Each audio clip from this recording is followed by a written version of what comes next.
mostrar una introducción a la ingeniería de procesos. La idea es saber de qué se trata la asignatura y cómo se inserta en nuestra formación como ingenieros. Para eso comenzamos con estas dos preguntas. ¿Qué es la ingeniería? Si la ingeniería es una ciencia. Y después hablaremos de qué es la asignatura.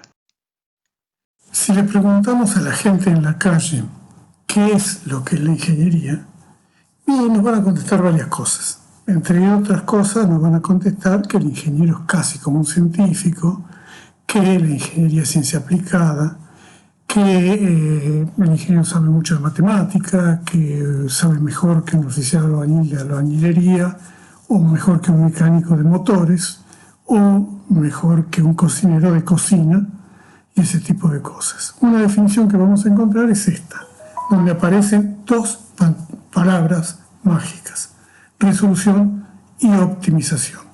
Dos palabras que son muy importantes para nosotros. Entonces, el ingeniero se dedica a resolver o optimizar los problemas de la vida cotidiana, los problemas que nos afectan. Estas son las palabras claves para nosotros. Hay definiciones un poco más interesantes. Esta es una de ellas. Por ejemplo, que la ingeniería es el arte de tomar una serie de decisiones importantes dado un conjunto de datos incompletos e inexactos, con el fin de obtener para un cierto problema de entre las posibles soluciones aquella que funcione. Entonces aparecen de golpe dos palabras nuevas: los datos y las soluciones.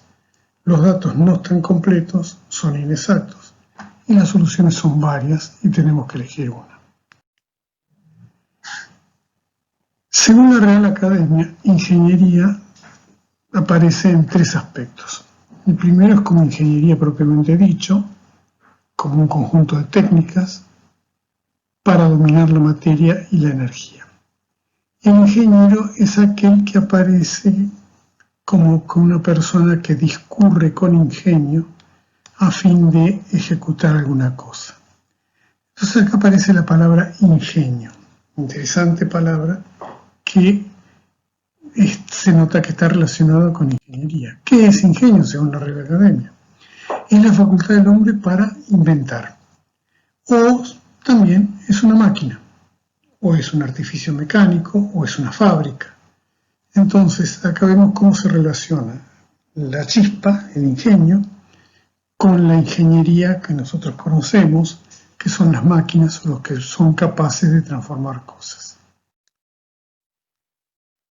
La otra cuestión es cómo resuelve un ingeniero un problema. Y vamos a darnos cuenta enseguida que en realidad el ingeniero no resuelve los problemas. Lo que hace es encontrar la mejor manera de superarlos, en función de los recursos que tiene, del tiempo que tiene, de las limitaciones que tiene. Entonces aparece la palabra de limitación y la palabra encontrar la manera de superar. Todo esto quiere decir que lo que hace un ingeniero siempre es provisorio, siempre va a ser posible de ser mejorado. Por ejemplo, 1887, Otis coloca un motor Siemens en un ascensor. Los ascensores ya existían, eran a mano y con un sistema de contrapesos. Lo que se le ocurrió a Otis es usar un motor recién inventado por Siemens y ponérselo al ascensor. Este es el motor. Como ven, es una cosa gigantesca, complicada, llena de cables, que poco menos de 100 años después se convierte en esto que está acá. Este es el motor que había inventado Siemens unos años después. Como ven, se mejoraron los materiales, se perfeccionó, fue avanzando. Pero el primer motor y este motor y todos los motores más modernos, como los que están acá, como este otro, vienen del mismo principio científico, de la ley de Faraday. Entonces, existe un principio científico inmutable, pero la ingeniería no es inmutable, va cambiando, va mejorando, va avanzando, va generando nuevas cosas. Esa es la gran diferencia entre una cosa y la otra. Ahora bien, los ingenieros, ¿resolvemos problemas? Desde que ingresamos a la universidad, ¿cuántos problemas tuvimos que resolver? ¿Cuántos problemas nos dieron? Más de 100. En cada problema que nos dieron, siempre nos avisaron que iban a tomar un problema. Siempre nos dieron todos los datos. Siempre supimos qué tipo de problema era y con qué herramientas se resolvía. Por ejemplo, en termodinámica no te daban un problema de microbiología, te daban un problema de termodinámica. En física te daban un problema de física. Y el tema era que uno ya estaba encuadrado, ya sabía lo que estaba respondiendo. Y por otro lado, sabíamos que tenía que tener una respuesta y solamente una. Si la respuesta coincidía con la que decía el docente, entonces estaba bien resuelto. Pero se sabía, había contra qué comparar. ¿Qué pasa con la realidad? En la realidad esto no ocurre, porque siempre que a nosotros nos avisan que va a tener un problema, cuando llegamos a la realidad los problemas llegan sin aviso previo. No sabemos qué datos necesitamos, si son buenos o son malos. No sabemos de qué se trata, si es de microbiología o es de termodinámica, y no sabemos si lo que encontramos como mejor sirve o no sirve. O sea, si el resultado que obtenemos es válido o no es válido hasta que lo pongamos a prueba. Entonces, la respuesta es que no. Ingenieros, lo que sabemos es superar crisis.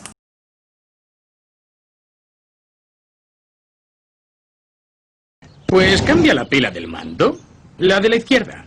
¿La de la izquierda? Vaya, es alucinante. ¿Qué va? Es que tengo un don. ¿Un don? Para la tecnología. Mi madre dice que siempre ha sido así.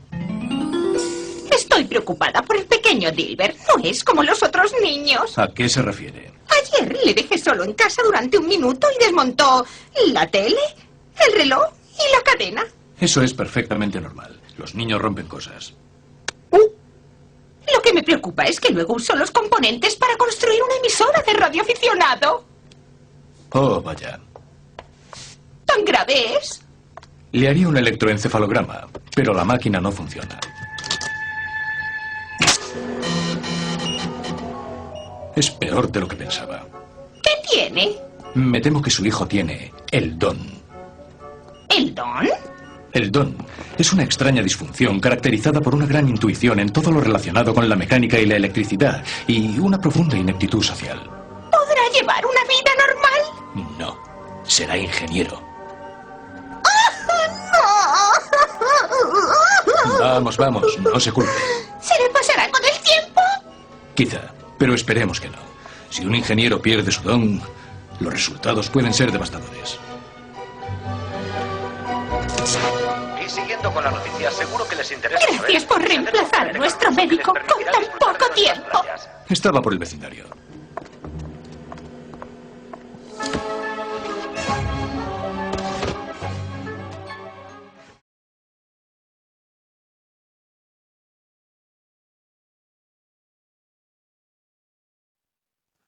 Y acá empezamos en la segunda parte. Partimos de las dos palabritas, resolver y optimizar, y de dos preguntas, que puede ser una sola: ¿qué es la investigación operativa y qué es la ingeniería de procesos? Vamos a empezar con investigación operativa.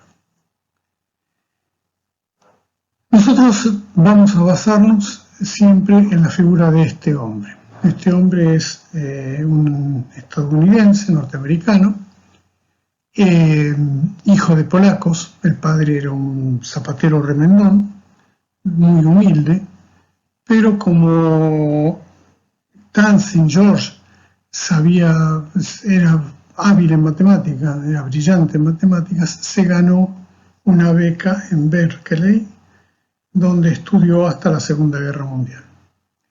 En Berkeley, a raíz de esa beca, se convierte en un mito urbano. Es un mito conocido. Ha salido en películas, en libros, en citas, porque, y fue real el mito, él, al ser de origen humilde, se había ganado una beca por sus conocimientos. Y en Estados Unidos las becas se contraprestan, tienen que hacer un trabajo. Y él trabajaba en la cocina del comedor universitario. Entonces un día llega tarde a su clase de matemáticas y se encuentra con un problema en el transparente que lo copia y él cree que es un problema que tiene que ser resuelto. En realidad era un teorema que no se le había encontrado la solución hasta el momento. En 15 días lo resuelve, se lo presenta al profesor, el profesor se da cuenta que está frente a un genio, lo publica, después tiene inclusive un problema legal porque se adjudica él parte de la resolución del problema y pierde el profesor pierde la compulsa y tiene que pedir disculpas, pero lo catapultan a Dantzig como uno de los nombres propios de la matemática. Cuando estalla la Segunda Guerra Mundial, lo mandan a Inglaterra a estudiar las técnicas de investigación operativa que estaba empleando Gran Bretaña, y él va como representante de las fuerzas aéreas del ejército de Estados Unidos. En ese momento no había en Estados Unidos fuerza aérea, sino que era una parte del ejército. Él trabaja en los grupos que analizan los hundimientos de submarinos en el Atlántico Norte y la defensa de Londres ante una posible invasión alemana. Cuando termina la guerra, termina su doctorado en Berkeley y empieza a trabajar ahora sí en la Fuerza Aérea que se crea en ese momento y desarrolla en 1947 el método Simplex. Después trabaja en la corporación RAND, en investigación y desarrollo de las Fuerzas Armadas, después vuelve a Stanford y finalmente fallece en el año 2005. ¿Cómo crea el método Simplex, que es la base de la programación lineal y la base de la investigación operativa? Cuando él va a Inglaterra, el método se usa como método, no tiene un algoritmo definido, y se usó durante toda la Segunda Guerra Mundial. Dantzig lo que hace es definir después de la guerra la función objetivo y crear el algoritmo que ustedes van a aprender en esta asignatura. Ese algoritmo se aplica por primera vez en la guerra de Vietnam. Hay más datos de esto en el libro 1 de la asignatura, en el anexo. Y en los años 70, hasta los años 70, el método tiene uso exclusivamente militar. Recién en esa década, 1970, salta a la economía, donde tiene relativamente poco éxito, salvo en la administración de empresas, y a la ingeniería, donde se radica finalmente, y hoy en día no se concibe una carrera de ingeniería sin investigación operativa. Para entender de qué se trata la investigación operativa y para entender de qué se trata el método Simplex, vamos a pensar en este ejemplo. Supongamos que tenemos una empresa en la cual hay que fabricar 70 piezas diferentes, chiquitas. Cada una de ellas la puede hacer una sola persona. Para lo cual entonces tenemos 70 personas, una encargada de cada pieza. El tema es qué pieza le destinamos a cada una de las personas. Entonces hacemos una capacitación en todo y les tomamos una prueba a cada uno a ver qué desempeño tiene con cada una de las piezas. Y los calificamos para cada pieza con una calificación de 0 a 10. Ahora tenemos que encontrar la forma de elegir la asignación persona-pieza que más nos convenga, que dé el mejor desempeño global. ¿Cómo hacemos esto? Construimos una tabla de desempeños en donde ponemos los puntajes que cada operario tiene con cada una de las piezas. O sea, vamos a tener 70 columnas donde están las 70 piezas y 70 filas donde están los 70 operarios. Y cada uno va a tener su nota. Después haremos una tabla con cada una de las combinaciones posibles, o sea, una tabla para cada combinación, y haremos la suma de cuál es el resultado, y el mejor resultado es aquel que nos dará la asignación correcta para tener la mejor fábrica del mundo. Vamos a hacer el ejemplo más chiquitito. En vez de 70 operarios tenemos 4 operarios. Y en vez de 70 piezas tenemos 4 actividades que pueden hacer perfectamente cualquiera de los 4 operarios. Le tomamos un examen a cada uno de los operarios. Por ejemplo, a Juan se saca un 8 en el manejo de PC, que es una de las actividades, atención de clientes, que es la otra, reparación de equipos es la otra, y administración de stocks es la cuarta. Y se saca las notas que corresponde a cada uno. Después le hacemos una prueba a María, lo mismo, una prueba a Alberto, una prueba a Vanessa. Una vez que tenemos todas las pruebas hechas, tendremos una tabla de desempeño, que es esta que está acá arriba, y podemos empezar a hacer las tablas de asignaciones. Entonces, vamos a hacer la primera tabla de asignación. Tenemos 34 puntos y le hemos asignado a María manejo de PC, a Juan administración de stock, Alberto reparación y Vanessa atención a clientes. Estos son los de donde sacamos cada una de las calificaciones. Y así vamos a hacer todas las tablas posibles. Acá tenemos otra, donde tenemos 29 puntos. En la anterior teníamos 34. ¿Cuántas tablas tenemos que hacer? 24 tablas. ¿Por qué? Porque son las permutaciones de n, que es factorial de 4. Entonces, como tenemos 4 elementos, hacemos factorial de 4, 24 tablas.